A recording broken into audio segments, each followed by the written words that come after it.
एक व्यक्ति लगभग 4 महीने से लापता हो जाता है, गायब हो जाता है। उस व्यक्ति के जिस जिस व्यक्ति से संपर्क थे, वो हर कोई पूछता था कि आखिरकार शिवा कहाँ चला गया है।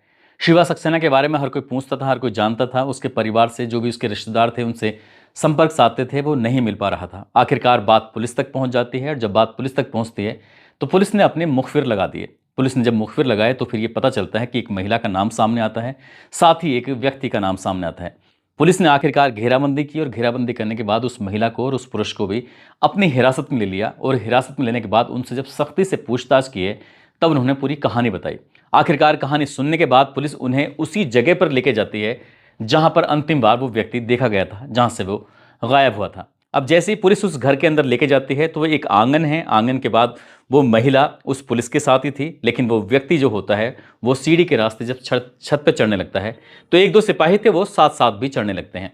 जब साथ साथ चढ़ने लगते हैं, तो वो व्यक्ति इस छत पर इधर से उधर टहल रहा था और टहलते टहलते ही अचानक से उसने छलांग लगा दी। यानी कि उसके पीछे एक बहुत बड़ा नाला है, जो गंदा नाला है, और उसके बाद फिर एक बहुत बड़ा मैदान सा है। जैसे ही वो उस नाले में छलांग लगाता है, क्योंकि अगर कोई कितनी ताकत से छलांग लगाने की कोशिश करे, उस नाले में ज़रूर गिरेगा। वो नाला गंदा था, उसमें बहुत ज़्यादा दुर्गंध हो रही थी और वो व्यक्ति पूरा का पूरा नाले में सन जाता है। गंदी कीचड़ हो या फिर वो कुछ भी हो, जब उसमें सन जाता है, तो उसके बाद पुलिस वालों की हिम्मत नहीं पड़ रही थी कि आखिरकार उसे पकड़ लें या फिर पकड़ने के लिए पीछे दौड़ें, क्योंकि वो रास्ता फिर दूसरी गलियों से होकर निकल रहा था। इसी बीच में पुलिस ने थोड़ी तत्परता दिखाई, क्योंकि अभी उन पर सिर्फ शक था, तो ये प्राइम सस्पेक्ट थे। आखिरकार उस महिला के पास पहुंचा जाता है और महिला से पूछा जाता है कि वो व्यक्ति तो भाग चुका है, लेकिन तुम्हें सच सच बताना पड़ेगा, जो व्यक्ति गायब हुआ था वो कहाँ है, किस हाल में है, उसके बारे में आपको बताना ही पड़ेगा। पुलिस ने जब उससे सख्ती से पूछताछ की, तब उस महिला ने एक सेप्टिक टैंक की तरफ इशारा किया, इशारा करते हुए कहा कि वो इसके अंदर है। जैसे पुलिस वालों ने ये बात सुनी, वहाँ बहुत सारे लोगों का जमघट लग जाता है, भीड़ लग जाती है। तभी उन्हें यकीन नहीं हो रहा था। फिर से पूछा जाता है कि वो कहाँ पर है। वो बताती है कि इस सेप्टिक टैंक के अंदर है। नगर निगम की टीम आती है। नगर निगम की टीम आने के बाद करीब 2.5 घंटे तक मशक्कत करती है, उस गंदगी को बाहर निकालती है, और उस गंदगी के अंदर ही एक इंसान की लाश थी, जो कि 3 टुकड़ों में थी। करीब 4 महीने पहले से इसके अंदर कैद हो चुकी थी। आखिरकार उस लाश को कब्जे में लिया जाता है और इस मामले की फिर आगे कार्रवाई होनी शुरू हो जाती है। लेकिन उस व्यक्ति जो भी छत कूद कर भागा है, जो नाले में गिरा था, उसको ढूंढने के लिए पुलिस लगातार कोशिश करती रहती है। साल 2026 जब आता है, फरवरी के महीने की अगर बात करें, तो लगभग उससे 9 साल हो जाएंगे, लेकिन वो पुलिस के हाथ नहीं लगता। हालांकि वो इस कहानी में क्या होता है, वो भागने वाला कौन था, वो महिला कौन थी और मरने वाला कौन था, इस कहानी के माध्यम से समझते हैं। आदाब, नमस्कार, सत श्री अकाल। मैं उस्मान सैफी। आज की जो सच्ची घटना मैं आपको सुनाने जा रहा हूं, ये सच्ची घटना शुरू होती है उत्तर प्रदेश के बलरामपुर से। बलरामपुर का रहने वाला एक व्यक्ति, जिसका नाम होता है राम जी, उनकी पत्नी का नाम सुलोचना, और एक बेटा होता है जिसका नाम शिवा सक्सेना होता है, जिसकी उम्र लगभग 13 साल के आसपास होती है। ये बात है साल 2000 की।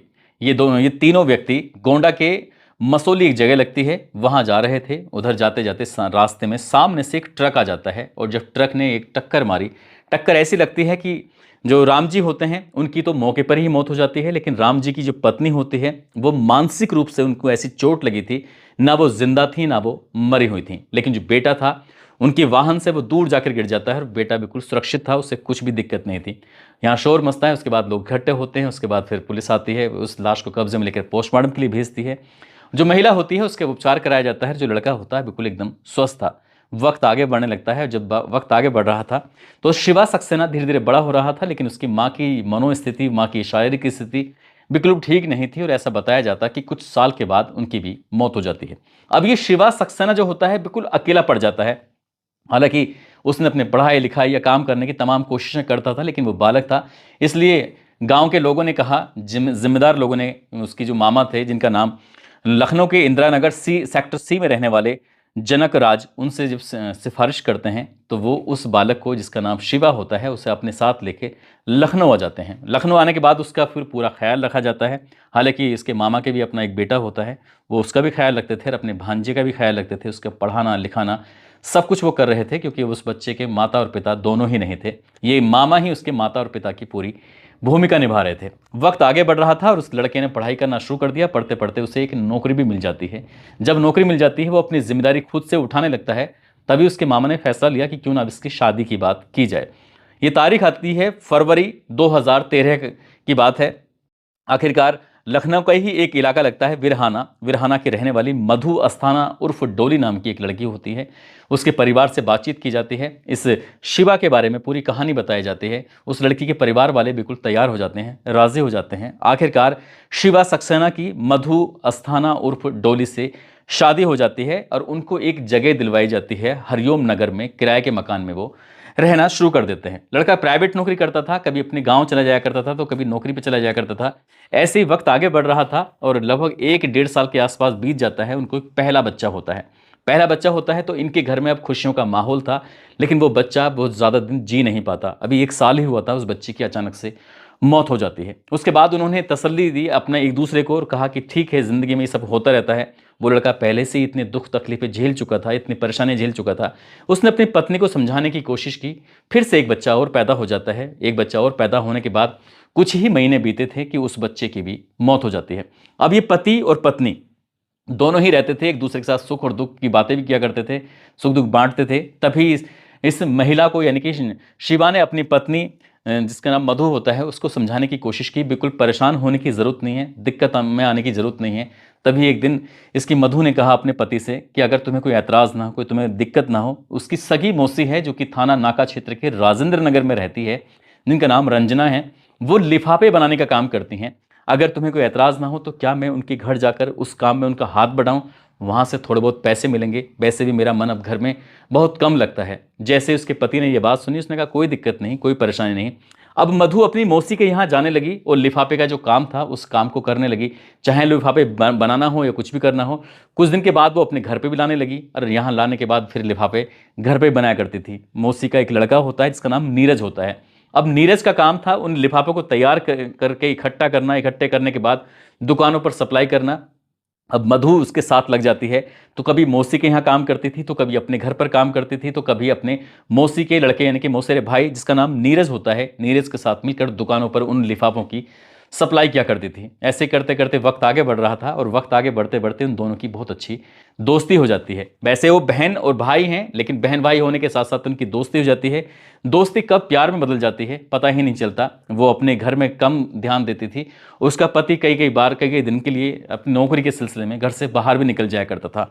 और ऐसी ही एक तारीख आती है 16 अक्टूबर साल 2016 की ये बात है।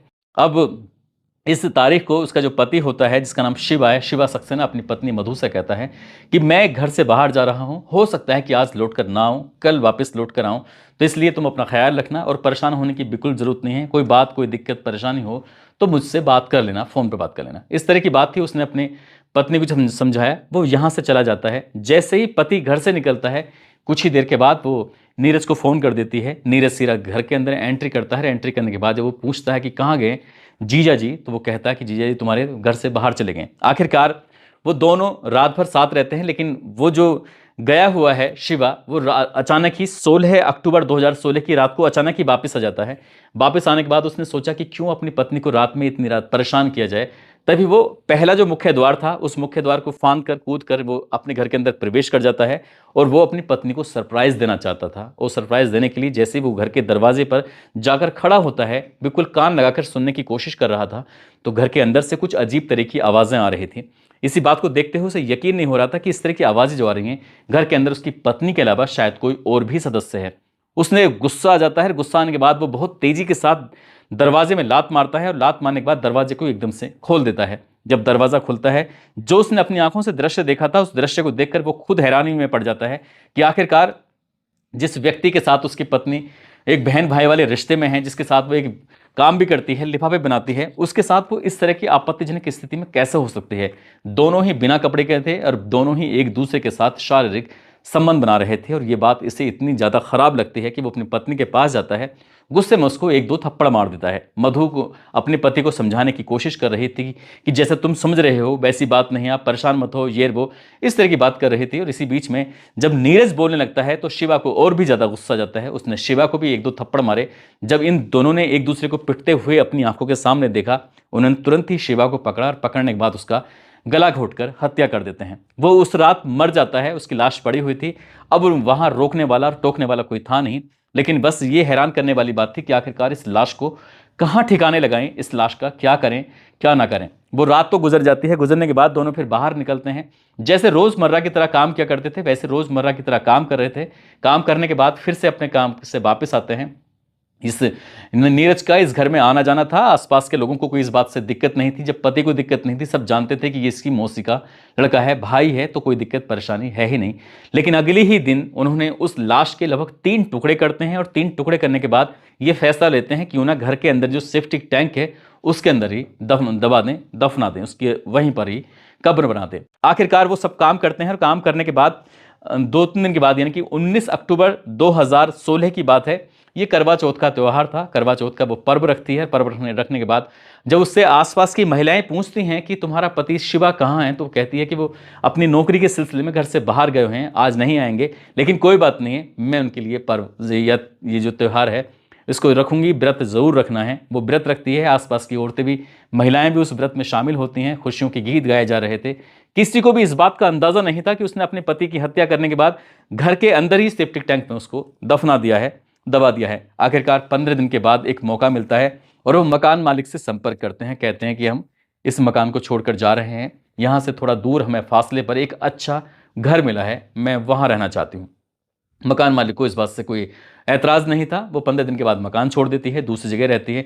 दूसरी जगह जब रहती है, नई जगह, तो वहां पर नीरज के बारे में किसी को पता नहीं था। सबको ऐसा ही लगता था जैसे नीरज इसका शौहर है या पति हो।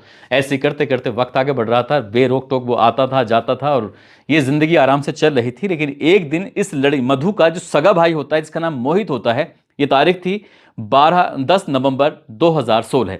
आखिरकार उसने, मोहित ने पूछा कि जीजा जी को मैं कई बार फोन कर चुका हूं, उनका नंबर बंद आता है, बातचीत हो नहीं पाती, दीदी कहाँ हैं, एक बार इनके बारे में बताइए। और मैं उनसे संपर्क साधने की कोशिश कर रहा हूँ, मुझे उनसे बहुत ज़रूरी बात करनी है। उसकी पत्नी यानी कि उसकी बहन ने कहा मधु ने कि मुझे कुछ नहीं पता है, मेरा उनसे खुद संपर्क नहीं हो पा रहा है। जब वो मोहित ज़्यादा ही जिद करने लगता है तो आखिरकार 12 नवंबर 2016 को एक प्रार्थना पत्र के साथ वो नज़दीकी पुलिस स्टेशन मंडियाब में जाती है। और जाने के बाद पुलिस के दरोगा के सामने पहुंचती है कि अगर कहती है कि साहब मेरा जो पति है वो कई दिनों से लापता है, और वहाँ रोने लगती है। तभी वो दरोगा कहता है कि ठीक है, देखेंगे, बात करेंगे। लेकिन दरोगा ने इस मामले को उतना सीरियस नहीं लिया जितना सीरियस शायद उनको लेना चाहिए था। फिर वो महिला आराम से वहां से चुपके से निकल आती है और ना तो दरोगा ने ये जानने की कोशिश की वो महिला कौन थी, और ना ही उस महिला ने फिर से थाने में जाने की कोशिश की कि आखिरकार जाकर वो पता करे, क्योंकि उसने अपने पति को खुद ही तो ठिकाने लगाया था। वक्त ऐसे ही आगे बढ़ने लगता है। लेकिन जब लगातार शिवा गायब रहता है तो उसके जो चाहने वाले थे, उसके जो पसंद करने वाले थे, जहां जहां वो नौकरी करता था या जाता था, जो लोग संपर्क में थे, सभी उसके बारे में पूछना शुरू कर देते हैं। पूछते थे तो वो कहती थी वो नौकरी पर गए हैं या गाँव गए, कोई ना कोई नया बहाना वो बना लिया करती थी। आखिरकार वक्त आगे बढ़ा और वक्त आगे बढ़ने के बाद वो तारीख आती है 26 फरवरी 2017। 26 फरवरी 2017 की जब तारीख आ जाती है तो आखिरकार उसके मामा जो होते हैं जनक राज को लगता है कि उनका भांजा जो है यूं ही कहीं गायब नहीं हुआ है, बल्कि उसको गायब किया गया है। थाने में जाकर पूरी कहानी बताते हैं कि मेरा भांजा है, वो कई महीने से दिखाई नहीं दे रहा है। लगभग 4.5 महीने के आसपास का वक्त हो चुका था। उसके बाद फिर थानेदार को ये बात पता चलती है। थानेदार ने अपने सूत्र लगाए। सूत्र लगाने के बाद इसमें ये पता करने की कोशिश की, तब मधु का नाम सामने आता है और नीरज का नाम सामने आता है। पुलिस उन दोनों को पकड़ती है। पकड़ने के बाद उनसे जब सख्ती से पूछताछ करती है तब वो पूरी कहानी बताते हैं कि हाँ, लाश है, वहां है। पूरी कहानी नहीं बताते, लेकिन उसे घर में लेके जाते हैं जो उनका पहला ही किराए का मकान था। वहां ले जाने के बाद महिला तो सेप्टिक टैंक के पास खड़ी हो जाती है और जो नीरज होता है वो छत पर आराम से घूमने लगता है। पुलिस वालों को लग रहा था कि शायद यहां से कुछ दिखाने की, बताने की कोशिश करेगा, लेकिन वो उस नाले में जाता है, नाले में कूद कर वहां से भाग जाता है। पुलिस वालों ने उसे रोकने की इसलिए भी कोशिश नहीं की क्योंकि जहां वो कूदा था वो बहुत ज़्यादा गंदगी थी, बदबू, दुर्गंध थी और किसी की हिम्मत नहीं पड़ी कि आखिरकार उसे पकड़ें।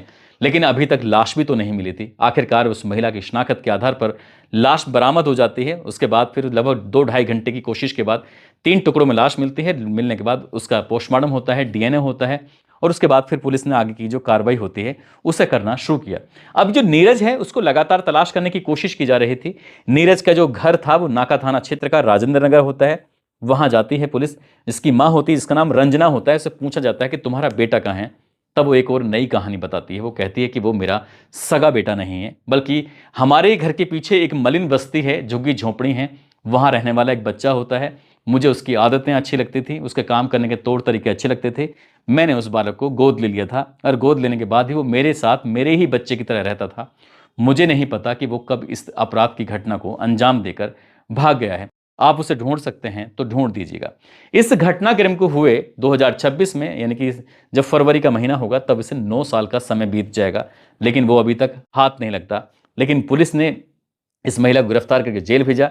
जो आरोपी उसकी पत्नी थी शिवा की, मधु को जेल भेजा। जेल भेजने के बाद मामला अदालत पहुंचता है, चार्जशीट लगती है। चार्जशीट लगने के बाद इसमें अदालत सुनवाई करती है और वो तारीख आती है 19 जनवरी साल 2023। अदालत ये फैसला सुनाती है कि इस महिला को जब तक ये जिंदा है तब तक इसे सलाखों के पीछे रखा जाए, साथ ही इस पर 35,000 रुपये का जुर्माना भी लगाया जाए। आखिरकार जुर्माना लगता है, उसको उम्र कैद की सजा हो जाती है, लेकिन उसके पास अभी ऑप्शन है हाई कोर्ट जाने का, सुप्रीम कोर्ट जाने का। हो सकता है तब तक वो बाहर भी निकल आए, हो सकता है, लेकिन उसकी जो दामन पर दाग लगा है वो कभी शायद मिट नहीं पाएगा। दोस्तों, इस पूरे घटनाक्रम को सुनाने का उद्देश्य किसी को परेशान करना नहीं है, किसी का दिल दुखाना नहीं है, बल्कि आपको जागरूक करना है, आपको सचेत करना है। नीरज आज नहीं तो आज के दिन जरूर पकड़ में आएगा। पुलिस उसके लिए कहीं ना कहीं जरूर जाल बना के रखी होगी, जाल बिछा के रखी होगी। वो जाल में जरूर फंसेगा तो आपके पास तक वो बात जरूर पहुंचेगी।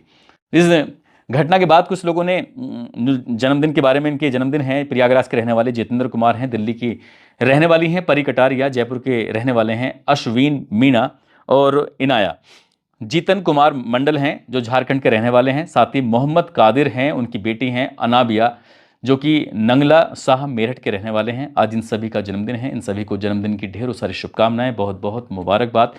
और कुछ लोगों ने नाम लेने की अपील की है, जिसमें नैतिक श्रीवास्तव दिल्ली से, शान मोहम्मद, दीपक यादव, संजय मीणा, राजेंद्र यादव आजमगढ़ से, विवेक पांडे बिहार से, अविनाश शर्मा कुशीनगर से, उमेश कुमार लोकेंद्र वकील सैफी शामली से, नवलेश कुमार छपरा से, अजय पटेल दुबई से, प्रेम किशोर धौलपुर से, साबन कुमार झांसी से, फरमान माजिद अली सहारनपुर से, फ़हीम अंसारी, फरहाना अंसारी, उज़मा अंसारी, कुर्बान खान बाड़मेर से हैं, अशरफ खान बलरामपुर से, राजपाल सिंह बरेली से, फतेहपुर से वरुण तिवारी, सलाउद्दीन खान। आप सब लोग अपना ख्याल रखें, सुरक्षित रहें। जय हिंद, जय भारत।